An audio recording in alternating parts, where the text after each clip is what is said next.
slowly take your finger off the button, because now is not the time to panic. There's no sense of panic in the Penguins dressing room, even after their Game 1 loss to the Ottawa Senators.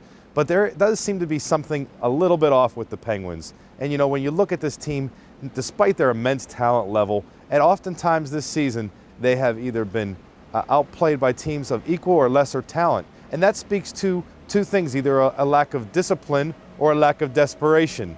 And so you have to look at this team right now, needs to find a happy balance, a little bit of a medium between the offensive-oriented system that Dan Bylsma prefers and the defensive discipline that was instilled by his predecessor, Michel Therrien.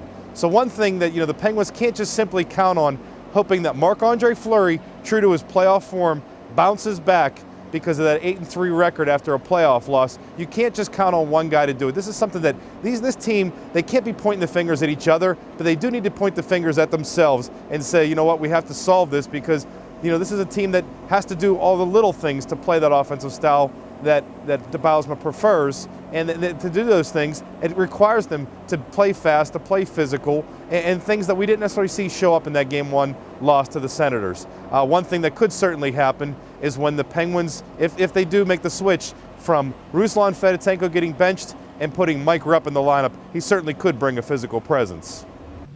I think, Mike Rupp, when he's playing his best game, has you see down at the hit column, and he has 5 hits, and he's a factor on the forecheck. And I wouldn't call Mike Rupp a slow player. So when he gets a chance to play for us, he's going to be counted on to be a factor in the offensive zone along the walls. They're a team that plays and pinches up along the walls, and his body, his size on the forecheck can be a real factor in presence against this defense. I'm not, trying to look and see what was missing. I'm going to do my job and play the way that I play.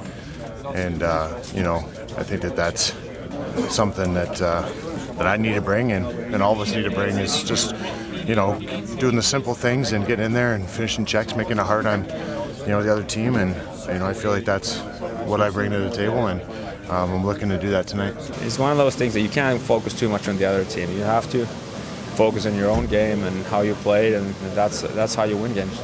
The Penguins realize that not everybody's on the same page, and that's one of the things they're stressing, is to get on that page together. And we're not just talking about the page that Fleury turns quickly from that playoff loss, but this is a team that needs to get production from everybody on every line. The third line had some defensive breakdowns last game.